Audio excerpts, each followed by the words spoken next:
샬롬 샬롬 샬롬 샬롬. 하나님 사랑합니다. 여러분 주 안에서 사랑합니다. 그래도 이제 말복이 지나고 아주 서늘한 바람이 부는 가을이 성큼 다가왔습니다. 오늘 고린도전서 10장 23절부터 33절 다 하나님의 영광을 위하여 하라. 아멘. 함께 예를 나누도록 합니다. 10장에 세례를 받고 2절에 보면 나오죠. 모세에게 속하여 다 구름과 바다에서 세례를 받았다. 이거는 그냥 물세례를 얘기하는 거죠. 이스라엘 백성이 홍해를 건넌 야훼를 구원자로 고백한 사건을 세례받았다라고 말합니다. 이와 같이 물세례는 예수를 주로 고백할 때 받는 거죠. 출애굽 14장에서 15장 2절에 야훼는 나의 힘이여 노래시며 나의 구원이시로다. 우리 이 찬양하죠. 또 사도행전 8장 12~13절에도 그들이 믿고 남녀가 다 세례를 받았다. 믿으면 무조건 증표로 거듭났다라는 표시로 세례를 받죠. 신령한 음료 4절에 다 같은 신령한 음료를 마셨으니 이는 그들을 따르는 신령한 반석으로부터 마셨음에 그 반석은 곧 그리스도시라. 이렇게 말씀하고 있습니다. 바울은 그 반석을 그리스도라고 해석합니다. 이는 그 이스라엘 백성이 생수의 근원이신 그리스도로부터 생수를 공급받아서 이제 생명수를 마셨다, 이런 뜻이죠. 요한복음 4장 10절에서 14절에 예수께서 대답하여 이르시되 그가 생수를 내게 주었으리라. 이렇게 증거합니다. 10장 5절에 그들의 다수를 하나님이 기뻐하지 아니하셨다. 5절에 그렇게 증거하고 있죠. 그러나 그들의 다수를 하나님이 기뻐하지 아니하셨으므로 그들이 광야에서 멸망을 받았다. 이렇게 말씀하고 있습니다. 애굽에서 구원받은 이스라엘 백성 중에 20세 이상으로는 여호수아와 갈렙을 제외하고 모두 광야에서 멸망을 받습니다. 교회 안에서 구원받은 자가 수가 적다라는 거죠. 마태복음 7장 13~14절에 좁은 문으로 들어가라. 생명으로 인도하는 것은 좁고 길이 협착하여 찾는 자가 적다고 얘기합니다. 누가복음 13장 23절에서 28절에도 주여 구원을 받는 자가 적으니까 좁은 문으로 들어가기를 힘쓰라. 마태복음 22장 14절에도 축복을 받은 자는 많되 택함을 입은 자는 적으니라. 마태복음 24장 37절에서 39절에도 노아의 때와 같이 인자의 임함도 그러하리라 말씀합니다. 광야에서 멸망을 받았느니라. 10장 5절이죠. 애굽의 세상이에요. 그죠? 광야는 교회입니다. 가나안은 안식과 천국을 얘기하죠. 애굽 세상에서 광야, 그리고 택하시고, 그리고 어린 양의 피를 발라 죽음을 면하게 하시고, 불기둥과 구름기둥으로 인도하셔서 해를 건너죠. 그리고 야훼를 나의 구원이시라 이렇게 고백하게 하셨어요. 광야에서 우리가 가나안을 깨닫습니다. 안식을 느끼죠. 애굽에서 구원받은 다수를 광야에서 또한 멸하시기도 하시죠. 광야에서 멸망받은 이유는 미혹돼서 하나님의 도를 알지 못했기 때문이죠. 시편 95편 7절에서 11절에 그들은 마음이 미혹된 백성이라 내 길을 알지 못한다 하였도다. 그러므로 내 안식에 들어오지 못하리라 하였도다. 히브리서 3장 16절에서 19절에 하나님이 누구에게 맹세하사 그의 안식에 들어오지 못하리라 하셨느냐. 곧 순종하지 아니한 자들에게서가 아니냐. 이로 보건대 그들이 믿지 아니함으로 능히 들어가지 못한 것이라 말씀하고 있습니다. 마귀에게 미혹도 하나님의 도를 알지 못하면 순종할 수가 없고 오히려 악을 즐겨 행하게 되죠. 결국 그의 안식에 들어갈 약속을 받았다 할지라도 광야 교회에서 멸망을 받게 됩니다. 마가복음 10장 6절에도 본절에서 악은 7절에서 10절에 기록된 우상 숭배, 음행, 주를 시험하고 원망하는 것을 말합니다.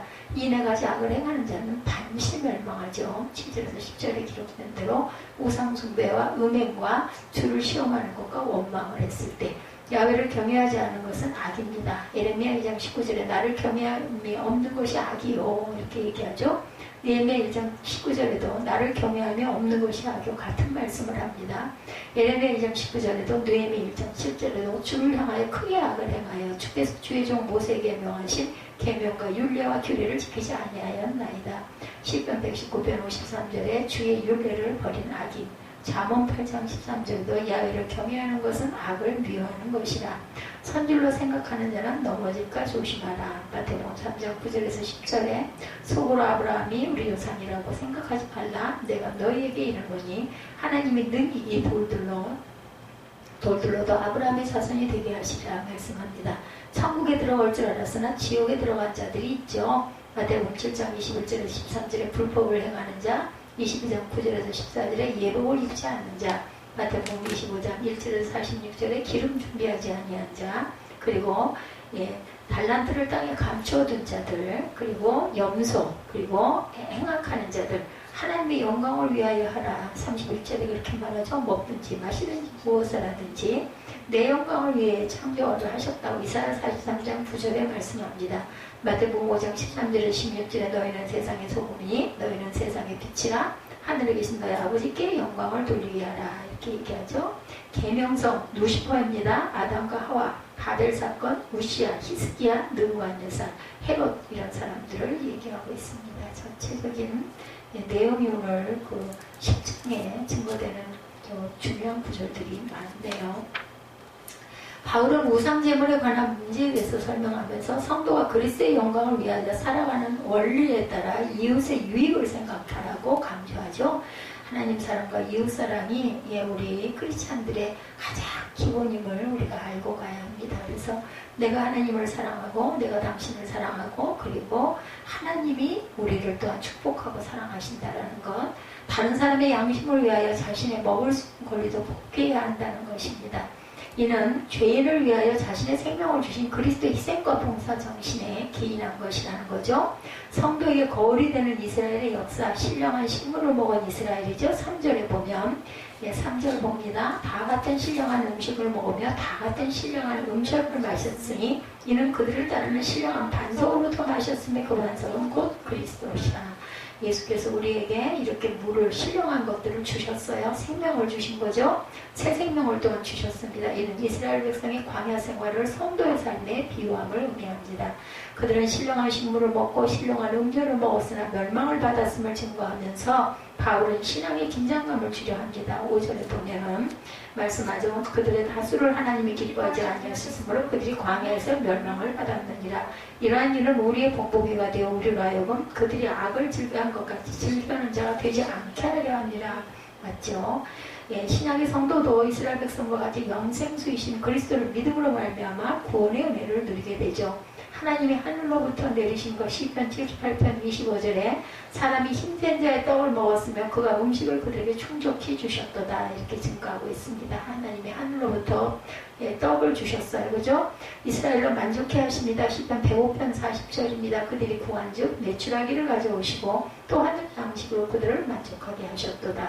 경계를 주는 멸망받는 자들에 대해서 7절에 말씀하고 있습니다. 그들 가운데 어떤 사람들 같이 너희는 우상 숭배하는 자가 되지 말라. 기록된 바 백성이 앉아서 먹고 마시고 일어나서 찌른다함과 같으니라. 그들 중에 어떤 사람이 음행하다가 하루에 23,000명이 죽었나니 우리는 그들과 같이 음행하지 말자. 그들 가운데 어떤 사람들이 주를 시험하다가 뱀에게 멸망하였나니 우리는 그들과 같이 시험하지 말자. 그들 가운데 어떤 사람들이 원망하다가 멸망시키는 자에게 멸망하였나니 너희는 그들과 같이 원망하지 말자. 시험하지 말자. 음행하지 말자. 그리고 원망하지 말자. 이렇게 말씀하고 있죠. 그래서 바울은 이스라엘 조상들이 광야에서 신령한 식물을 먹고 음료를 마셨으나 멸망받은 것은 저희가 악을 즐겨한 것 같이 즐겨하는 자가 되지 않게 하려 함이라고 증거합니다. 그들 중에는 우상 숭배를 하다 하나님께 징벌을 받은 자도 있었고 간음을 당하다가 죽음을 당하기도 했고 하나님을 시험하다가 뱀에 물려 죽은 자들도 있었습니다. 이러한 역사를 통해서 성도가 신앙의 긴장감을 유지하고 언제나 하나님 앞에 범죄치 않도록 조심해야 함을 강조하죠. 이는 그리스도 안에서 영생수를 마신 성도들이 세상의 유혹에 넘어가 실족하는 것에 대해서 경계합니다. 하나님을 원망하죠. 민수기 14장 29절에 너희 시체가 이 광야에 엎드려질 것이라. 너희 중에서 20세 이상으로서 계수된 자 곧 나를 원망한 자 전부가 여분네의 아들 갈렙과 눈의 아들 여호수아 외에는 내가 맹세하여 너에게 살게 하리라 한 땅에 결단코 들어가지 못하리라. 하나님의 진노를 불러일으키셨어요. 민수기 26장 65절에 이는 야훼께서 그들에게 대하여 말씀하시기를 그들이 반드시 광야에서 죽으리라 하셨습니다. 이러므로 여분네의 아들 갈렙과 눈의 아들 여호수아 외에는 한 사람도 남지 아니하였더라. 조심해야 할 성도들에 대해서 12절에 말씀하고 있습니다. 12절 그런즉 선줄로 생각하는 자는 넘어질까 조심하라. 사람이 감당할 시험 받기는 너희가 감당할 것이 없나니 오직 하나님은 미쁘사 너희가 감당하지 못할 시험당함을 허락하지 아니하시고 시험당할 즈음에 또한 피할 길을 내서 너희로 능히 감당케 하시느니라. 하나님께서는 우리가 감당할 것인지 못할 것인지도 미리 다 알고 계시다라는 거죠. 피할 길을 주시는 하나님이시죠. 이러한 교훈을 주시기 위해서 이스라엘의 역사를 성도의 거울로 주셨던 거죠. 선줄로 생각하는 자들은 넘어질까 조심하라고 말씀하시면서 이런 백성들이 하나님의 구원을 체험하였으면서도 광야의 범죄함으로 멸망당했던 것을 생각하여 우리가 항상 선줄로 생각할 때 항상 저희 겸손한 마음밭이 돼야 되겠죠. 바울은 하나님께서 성도가 감당할 시험받기는 허락하지 아니하시므로 시험당할 즈음에 피할 길을 내어주실 것을 믿고 담대하게 신앙생활을 할 것을 권합니다. 그리스도의 구속의 은혜로 말미암아 구원받았다고 자부하는 성도가 하나님의 자녀답게 행하지 아니하고 죄악을 쫓아 행한다면 이는 하나님의 진노의 심판을 자초하는 어리석은 행위가 될 것이다. 야훼를 시험합니다. 출애굽기 17장 2절입니다. 백성이 모세와 다투어 이르되 우리에게 물을 주어 마시게 하라. 모세가 그들에게 이르되 너희가 어찌하여 나와 다투느냐 너희가 어찌하여 야훼를 시험하느냐. 우상의 더러움과 음행을 멀리하라. 사도행전 15장 20절 다만 우상의 더러운 곳과 음행에 옥매어 죽인 곳과 피를 멀리하라 하리라. 편지하는 것이 모르니 이는 예로부터 각 성에서 모세를 전하는 자가 있어 안식일마다 회당에서 그 글을 읽음이라 하더라. 우상 숭배를 피하라. 14절이죠. 그리스도의 몸에 참여하는 성도입니다. 14절 네, 그런즉 내 사랑하는 자들아 우상 숭배를 피하라. 나는 지 있는 자들에게 말한 것 같지 않으니 너희는 내가 이르는 말을 스스로 판단하라. 우리가 축복하는 바 축복의 자는 그리스도의 피에 참여함이 아니며 우리가 떼는 떡은 그리스도의 몸에 참여함이 아니냐. 떡이 하나여 많은 우리가 한 몸이니 이는 우리가 다 한 떡에 참여함이라. 육신을 따라 난 이스라엘을 보라. 재물을 먹는 자들이 제단에 참여하는 자들이 아니냐. 그런즉 내가 무엇을 말하느냐. 우상의 재물은 무엇이며 우상은 무엇이냐. 무릇 이방인이 제사하는 것은 귀신에게 하는 것이요 하나님께 제사하는 것이 아니니 나는 너희가 귀신과 교제하는 자가 되기를 원하지 아니하노라. 너희가 주의 잔과 귀신의 잔을 겸하여 마시지 못하고 주의 식탁과 귀신의 식탁에 겸하여 참여하지 못하리라. 그러면 우리가 주를 노여하게 하시게 하겠느냐. 우리가 주보다 강한 자니 아니죠. 그래서 먹든지 마든지 하나님의 영광을 위하여 하라는 제목입니다. 예, 바울은 성도들에게 우상숭배를 피할 것을 명하면서 그리스도의 축복의 잔을 마시는 것이 그리스도의 피에 참여하는 것이며 성찬에서 떼는 떡은 그리스도의 몸에 참여하는 것임을 강조합니다. 야훼를 시험해서는 안 되죠. 출애굽기 17장 2절에 백성이 모세와 다투어 이르되 우리에게 물을 주어 마시게 하라. 모세가 그들에게 이르되 너희가 어찌하여 나와 다투느냐 너희가 어찌하여 야훼를 시험하느냐. 우상의 더러움과 음행을 멀리하라. 사도행전 15장 20절입니다. 우상의 더러운 곳과 음행과 목매어 죽인 것과 피를 멀리하라고 편지하는 것이 옳으니 예로부터 각 성에서 모세를 전하는 자가 있어 안식일마다 회당에서 그 글을 읽음이라 하더라. 이렇게 얘기하고 있습니다. 예, 그리스도의 피에 참여하는 것, 성찬에서 떼는 떡은 그리스도의 몸에 참여하는 것이죠. 성도가 한 떡을 떼어 먹으면 모두가 그리스도 안에서 하나 됨을 의미합니다. 바울은 육적 이스라엘 백성들이 제물을 먹는 것은 그 제단에 참여하는 것을 의미하는 것을 예로 들어 우상 제물을 먹는 자는 우상의 제단에 참여하는 것이 됨을 밝혀서 얘기합니다. 새로 언약에 참여하죠.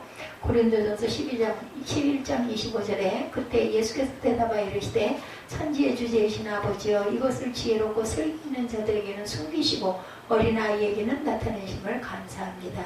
그리스도의 몸을 먹는 자들 마태복음 26장 26절이죠. 그들이 먹을 때 예수께서 떡을 가지사 축복하시고 떼어 제자들에게 주시며 이르시되 받아서 먹어라 이것은 내 몸이라 하시고 잔을 가지사 감사기도 하시고 그들에게 주시며 이르시되 너희가 다 이것을 마시라. 우상제단에 참여치 못할 성도에 대해서 21절에 증거했어요. 너희가 주의 잔과 귀신의 잔을 겸하여 마시지 못하고 주의 식탁과 귀신의 식탁에 겸하여 참여하지 못하리라. 그러면 우리가 주를 노여워하시게 하겠느냐? 우리가 주보다 강한 자냐? 아니죠. 모든 것이 가나 모든 것이 유익한 것은 아니요 모든 것이 가나 모든 것이 덕을 세우는 것은 아니니 누구든지 자기 유익을 구하지 말고 남의 유익을 구하라. 무릇 시장에서 파는 것은 양식을 위하여 묻지 말고 먹으라. 이는 땅과 거기 충만한 것이 주의 것입니다. 이렇게 말씀하고 있습니다.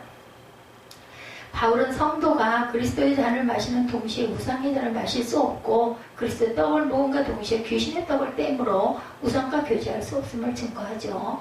성도가 하나님과 우상을 동시에 섬길 수 없음을 의미합니다. 하나님은 거룩하신 분으로 홀로 영광을 받으셔야 하죠.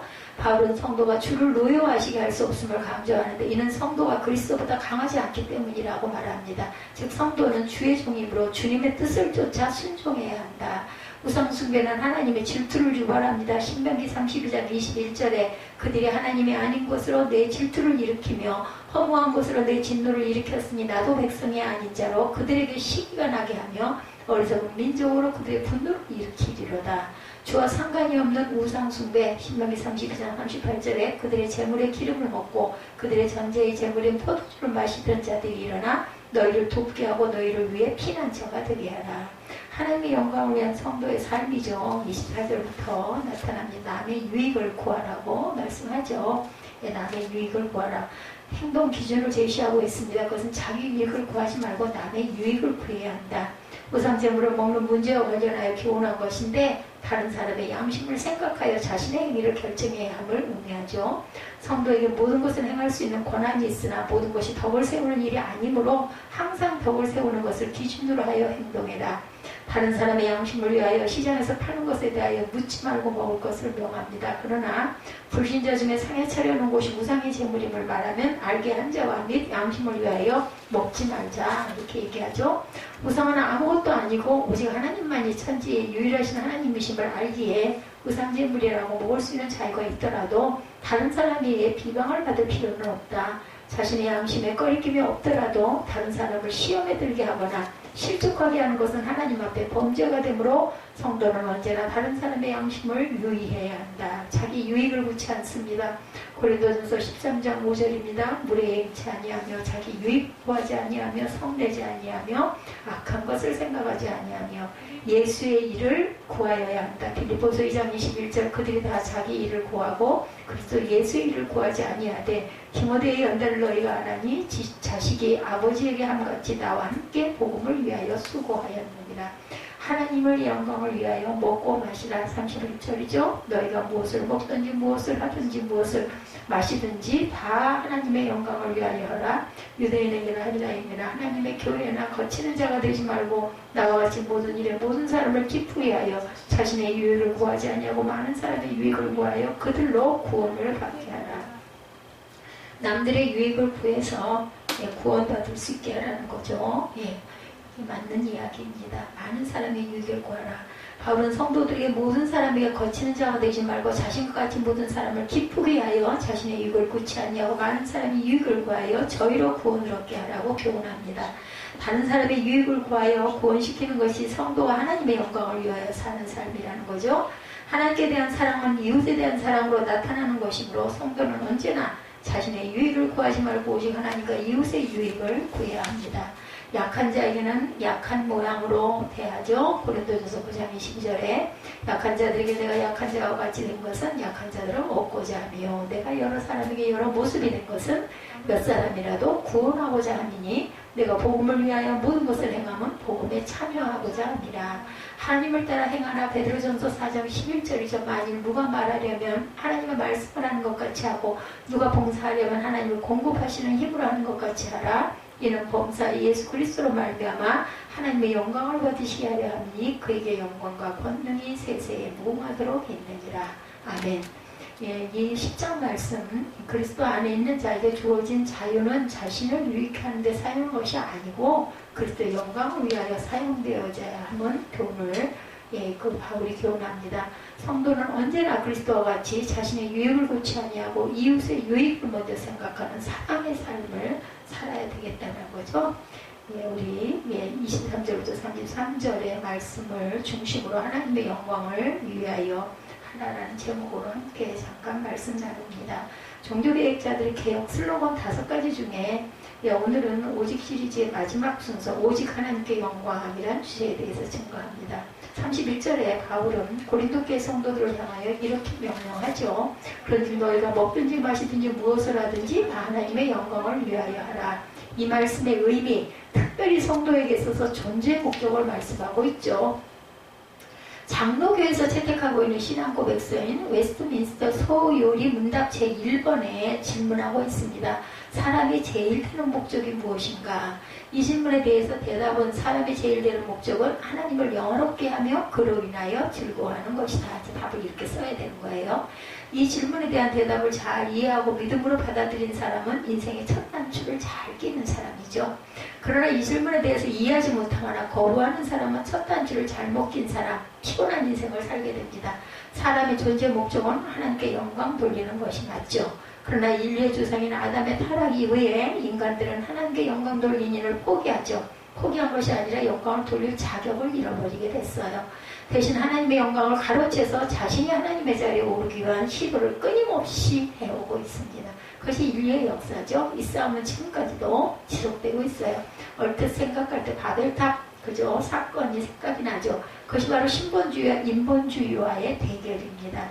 이 싸움은 주의 재림의 날까지 계속될 것이고 오늘 본문 31절에 그 배경을 설명하고 있죠. 그런 등 너희가 먹든지 마시든지 다 하나님의 영광을 위하여 하라. 본문은 당시 고린도 교회들이 그들의 삶의 현장 속에서 어떻게 사는 것이 하나님의 영광을 돌리는 것인지 구체적인 사례를 소개합니다. 뿐만 아니라 21세기를 살아가는 성도들이 어떻게 사는 것이 하나님의 영광 돌리는 삶이 될 수 있는지 성도들의 생활의 원리를 가르쳐주고 있죠. 하나님께 영광을 돌리는 삶은 우상숭배하지 않는 것이다. 그런즉 내 사랑하는 자들아 우상숭배하는 일을 피하라. 바울이 고린도 교회 성도들이 우상숭배하는 일을 피할 것을 명령하고 있는 이유, 성도이기 때문에. 성도는 어떤 존재예요? 바울이 디도서 3장 5절에 증거합니다. 우리를 구원하시되 우리가 행한 바 의로운 행위로 말미암지 아니하고 오직 그의 긍휼하심을 따라 중생의 시선과 성령의 새롭게 하심으로 하셨나니 이렇게 말씀하고 있어요. 바울은 고린도 교인들이 내 사랑한 자들이라 이렇게 부르고 있죠. 교인들을. 성도는 하나님의 사랑을 입은 자들입니다. 하나님을 향하여 아바 아버지라고 부를 수 있는 하나님의 자녀들이다. 우상을 섬기는 일은 하나님께서 지으신 피조물을 섬기는 것이죠. 하나님께서 천지 만물을 창조하신 후에 생육하고 번성하고 충만하고 다스리라고 하셨어요. 피조물의 노예가 되는 것은 하나님의 진노를 불러일으키는 행동이다. 애굽에 종살이하던 이스라엘 백성들이 하나님의 은혜를 출애굽한 후에 시내산에서 계명을 받죠. 제1계명이 나 외에 다른 신을 내게 두지 말라 였습니다. 이 계명은 우상을 만들지도 말고 섬기지도 말라였죠. 그 이유는 하나님의 백성들 선민이기 때문입니다. 야훼 하나님만을 섬기면 내가 모든 것을 책임지시겠다라고 약속을 하죠. 그러나 하나님의 백성이라 할지라도 하나님께 대한 믿음이 식어지면 반드시 우상을 찾고 만들고 섬기게 돼 있어요. 무엇을 섬겨야 살아가게 되도록 우리가 피조물로 만들어졌기 때문입니다. 그렇다면 우상은 무엇일까? 예레미야 10장 14, 5, 6절 보면 사람마다 어리석고 무식하도다. 은장이마다 자기의 조각한 신상으로 말미암아 수치를 당하나니 이는 그가 부어 만든 무상은 거짓것이요 그 속에 생기가 없음이라. 그것들은 헛것이요 망령되게 만든 것인즉 징벌하실 때 멸망할 것이나 야곱의 분깃은 이같지 아니하시니 그는 만물의 조성자여 이스라엘은 그의 기업의 지파라. 그 이름은 만군의 야훼이십니다. 아멘. 바울이 고린도 교회 성도들에게 이렇게 권면하죠. 20절 21절에 보면 무릇 이방인이 제사하는 것은 귀신에게 하는 것이요 하나님께 제사하는 것이 아니니 나는 너희가 귀신과 교제하는 자가 되기를 원하지 아니하노라. 너희가 주의 잔과 귀신의 잔을 겸하여 마시지 못하고 주의 식탁과 귀신의 식탁에 겸하여 참여하지 못하리라. 하나님께 영광을 돌리는 첫 번째는 야훼 하나님만을 나의 주, 나의 하나님으로 모시고 섬기는 것이다. 우리 찬양도 많이 하죠. 나의 주, 나의 하나님이요. 종교개혁자들 왜 오직이라는 수식어를 붙였을까? 하나님 외에 다른 것을 겸하여 섬겼기 때문이에요. 어떤 목사님 한 분이 오래전에 지인을 통해서 천주교 계통의 병원에서 환자들 중에 계신 교인들을 위한 예배인들을 요청받았다고 해요. 병원 선교팀을 구성하고 오후 2시에 병원 2층에 미사실로 예배를 가서 드렸다고 합니다. 수년 후에 병원 뒤쪽에 건물을 신축하면서 미사실이 새 건물로 옮겨졌어요. 당연히 그곳에서 예배드릴 기대를 했는데 같은 층에 있는 체력 단련실을 사용하라고 이렇게 말을 하더랍니다. 그곳은 예배드릴 환경이 좋지 않았어요. 그래서 담당 수녀에게 요청합니다. 미사실에서 예배를 드리고 싶습니다. 그럴 때 대답을 듣고 실망스러웠다고 그래요. 그곳에는 성체를 모시고 있기 때문에 개방할 수 없습니다. 이 대답이었다고 합니다. 성체는 예수님의 몸을 가리키는데 그것은 성찬식에 사용하는 떡과 포도주 놔둔대기 때문에 거기서 예배를 드릴 수 없다. 개신교와의 차이점이에요. 이것은. 예배처가 가장 중심이 되어야 되는데 떡과 포도주, 성체가 있기 때문에 그곳에는 예배를 드릴 수가 없다.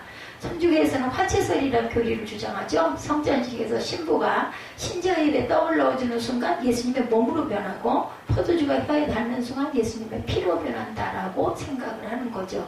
그렇게 거룩한 성체를 모신 곳에 개신교인들이 예배드릴 수 없다는 것으로 받아들여졌다고 그래요. 그러니까 떡과 포도주를 신령한 물체로 섬기고 있는 거죠. 거룩함을 빙자한 일종의 어떻게 보면 우상 숭배죠. 오늘날 성도들 중에 종종 점집을 찾거나 사주팔자 따지거나 국까지 하는 경우도 있는데 하나님의 영광을 크게 가리는 행동이죠. 뭐 보러 가고 이런 거 좋아하잖아요. 이런 것들을 과감하게 끊어내는 것이 하나님의 영광을 드러내는 것입니다. 하나님께 영광 돌리는 삶은 타인의 유익을 구하는 거죠. 당시 고린도 교회 안에서 중요한 이슈 중에 하나가 우상제물에 관한 문제. 교인들 사이에 우상제물에 대한 감론, 을박, 의견 대립이 상당히 있었던 것으로 보여집니다. 어떤 사람들은 우상제물을 먹어서는 안 된다. 또 다른 편에서는 무슨 음식이든지 믿음으로 먹으면 괜찮다. 그렇죠. 이에 대해서 바울의 교통정리가 필요했습니다. 세 가지 사례를 들어 답변을 하죠. 시장에서 파는 고기에 대해서. 물을 시장에서 파는 것은 양심을 위하여 묻지 말고 먹으라 25절이죠. 신전의 재물들이 시장에서 유통된 경우 그 고기가 신전 재물 용으로 사용되어진 것이었다 해도 일단 상품화가 되어서 시장에 팔리게 되면 묻지 말고 사 먹어라. 시장에서 물건을 살 때마다 이 고기 원산지가 어디요? 혹시 신전에서 사용했던 재물은 아닌가요? 이렇게 묻지 말고 그냥 물건이 좋으면 사 먹어라 인 거예요. 그리고 또한 두 번째 초청을 받았을 때 27절에 불신자 중 누가 너희를 청할 때 너희가 가고자 하거든 너희 앞에 차려놓은 것은 무엇인지 양심을 위하여 묻지 말고 먹어라. 이웃집으로부터 식사 초대를 받았어요. 음식을 잘 차려놓았는데 감사함으로 기쁨으로 먹으라는 것입니다. 실례지만 혹시 이거 제사 드리고 난 음식 아니에요? 분위기 깨뜨리는 짓이나 말은 하지 말아라. 그리고 또한 세 번째 우상제물인 것을 알았을 때 28절에 누가 너에게 이것이 제물이라 말하거든 알게 한 자와 그 양심을 위하여 먹지 말아라. 대접하는 주인 차려진 음식에 대하여 먼저 제사의 제물이었다라고 설명을 하거든 그때는 먹지 말라는 것입니다. 주인이 기독교인들은 제물을 먹지 않는다는 사실을 알고 미리 알려주면 먹어서는 안 된다는 거죠. 서로를 위해서 그리하는 것이 옳다. 우리는 여기서 매우 중요한 그리스도인의 삶의 원리를 배우게 되죠. 바울은 증거합니다. 23절에 모든 것이 가하나 모든 것이 유익한 것은 아니요 모든 것이 가하나 모든 것이 덕을 세우는 것은 아니니 누구든지 자기 유익을 구하지 말고 남의 유익을 구해라. 우상제물에 관한 문제가 고린도전서 8장부터 등장했어요. 우상제물, 숭배 문제가 고린도 교회 안에서 매우 중요한 이슈가 되었다는 사실을 우리가 알 수가 있죠. 고린도 교인들은 믿음으로 우상제물도 먹을 수 있다고 생각합니다. 설명을 해도 이해를 못하니까 바울이 이렇게 말합니다. 10절에 고린도전서 8장 10절입니다. 지식인 내가 우상의 집에 앉아 먹는 것을 누구든지 보면 그 믿음이 약한 자들의 양심이 담력으로도 우상의 제물을 먹게 되지 않겠느냐. 그러면 내 지식으로 그 믿음이 약한 자가 멸망하나니 그는 그리스도께서 위하여 죽으신 형제라.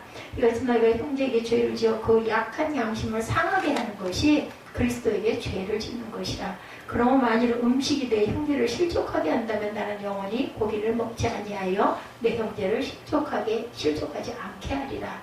나보다 다른 사람, 나보다 믿음이 약한 다른 형제를 배려하기 위해 손해를 감수한다라는 거죠. 어떤 분들은 질문합니다. 성경에 어디 담배 피우지 말라는 말이 있습니까? 뭐 술 마시지 말라는 말이 있습니까? 이런 얘기를 많이 하죠. 담배 피우면 지옥 갑니까? 성경 어디 술 마시지 말라는 말이 있습니까? 술에 취하지 말라는 말이 있어도 술 먹지 말라는 말은 없지 않습니까? 유치한 질문이지만 대답해 줘야죠. 정 피우고 싶고 마시고 싶으면 그렇게 하세요. 그런데 가능하면 아무도 보지 않는 데 가서 혼자 피우고 마시세요. 그것도 하나님이 두렵게 느껴진다면 끊으세요.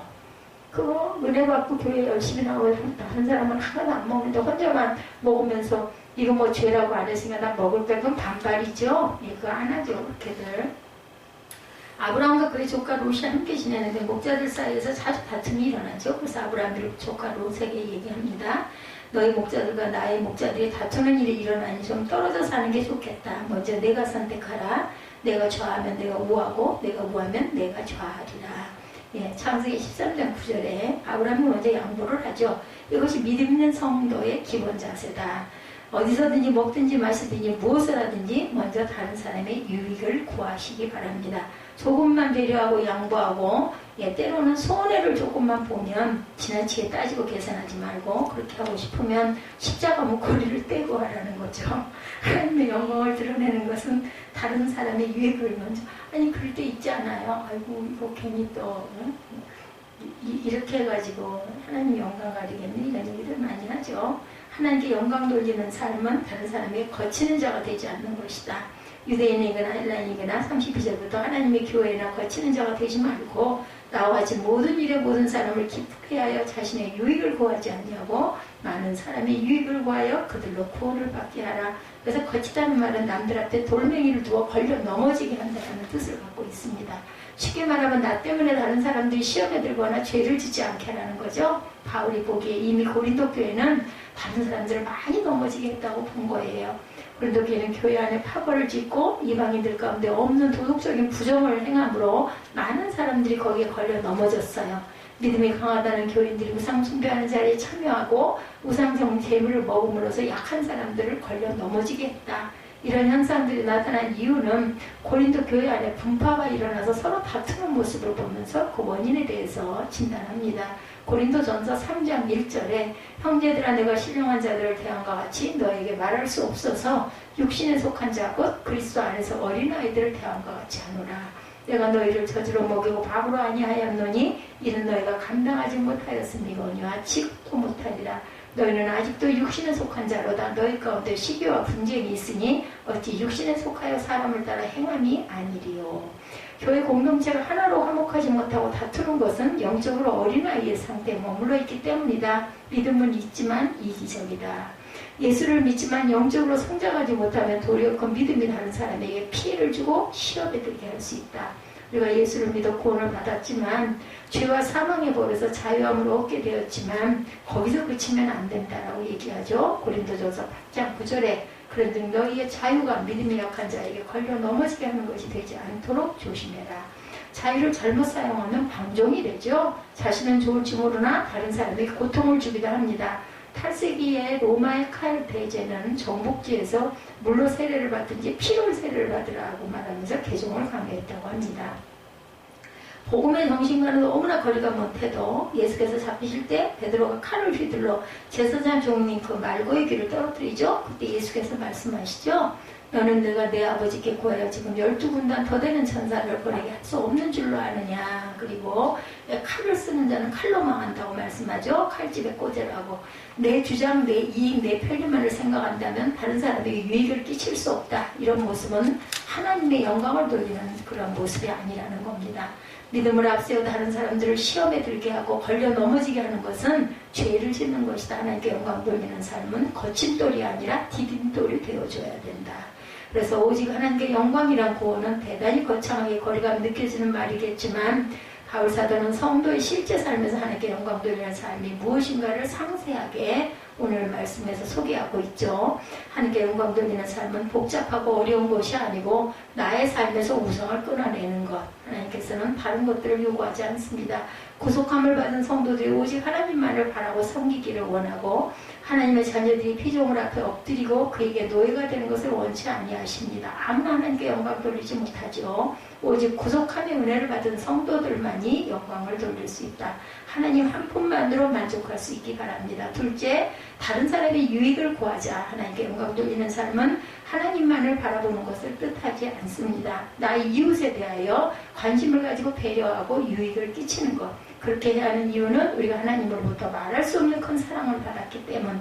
자신의 삶 속에 조금만 여유를 가지고 다른 사람들을 바라보고 대하시기를 바랍니다. 너무 따지고 계산하지 맙시다. 셋째, 다른 사람을 넘어지지 않게 하는 것. 하나님께 영광 돌리는 궁극적인 목표는 그 영혼을 건져내는 것이죠. 천하보다 귀한 영혼이기 때문에 성도들에게 걸려 넘어진 사람은 그때부터 성도들을 멀리하거나 비방하죠. 미국인으로 학자였고 정치가고 목사인 제임스 레이니는 1993년부터 97년까지 우리나라에서 주한 미국 대사로 지내신 분인데 대사의 임무를 마치고 귀국해서 에머리 대학의 교수가 되셨어요. 그는 건강을 위해서 자기 집에서 대학교까지 매일 걸어서 출퇴근을 합니다. 어떤 변호사님 생각나죠? 어느 날 출근하다가 벤치에 쓸쓸하게 앉아있는 노인을 한 분 만났다고 그래요. 그런 노인에게 다가가 다정하게 인사를 나누고 말벗이 되었어요. 그 시간이 날 때마다 노인을 찾아가서 말벗이 얘기도 하고 노인의 집 마당에 잔디를 깎아주거나 커피를 타서 함께 마시면서 2년여 동안 교제를 나눴다고 합니다. 근데 그는 며칠째 출근길에 그 노인을 만나지 못합니다. 궁금해서 노인의 집 문을 두드렸어요. 그리고 그 노인이 어저께 돌아가셨다는 것을 알게 되었어요. 곧바로 장례식장을 찾아 조문을 하면서 그가 바로 코카콜라 회장을 지낸 분인 걸 알고는 깜짝 놀랐다고 합니다. 그때 한 사람이 다가와서 회장님께서 당신에게 남긴 유서가 있습니다. 봉투를 건넸는데 유서 내용을 보고 너무나 놀랐다고 그러죠. 당신은 2년 동안 내 집 앞을 지나면서 나의 말벗이 되어준 친구였어. 우리 집 뜰에 잠들 깎아주고 커피도 나눠 마셨던 나의 친구 레이니에게 정말 고마웠어요. 나는 당신에게 25억 달러 코카콜라 주식 5%를 유산으로 남겨드리겠습니다. 너무 뜻밖의 유서를 받은 레이니 교수는 세 가지 점에서 놀랐다고 그래요. 첫째는 세계적인 부자가 그런 시골에서 검소하게 여생을 보낸 것. 둘째는 자신이 코카콜라 회장이었음에도 자신의 식구를 자랑하지 않은 것. 셋째는 아무런 연고도 없는 사람, 지나가는 사람에게 그렇게 큰 돈을 유산으로 물려준 것이었다고 합니다. 레이니 교수는 받은 유산을 메모리 대학의 발전 기금으로 내놓았다고 해요. 엄청난 돈을 학교와 제자들에게 내놓은 레이니 교수의 사랑에 감동한 메모리 대학에서는 그를 총장으로 모시기로 결정합니다. 레이니는 대가를 전혀 바라지 않고 노인에게 말벗이 되어진 것이었지만 그로 인해 기대하지 않은 부와 명예가 그를 찾아오죠. 레이니 교수가 아주 작은 일을 했지만 남의 기쁨과 유익을 위해서 살았을 때 그것은 하나님이 기뻐하시고 하나님의 은혜로 사랑과 복과 명예로 갚아주시죠. 하나님의 영광을 위한 삶은 결코 헛되지 않다는 사실을 하나님은 레이니를 통해서 우리에게 보여주십니다. 33절에 나와 같이 모든 일에 모든 사람을 기쁘게 하여 자신의 유익을 구하지 아니하고 많은 사람의 유익을 구하여 그들로 구원을 받게 하라. 우리의 삶을 통해서 오직 하나님께만 영광 돌리는 삶이 되시기를 주님의 이름으로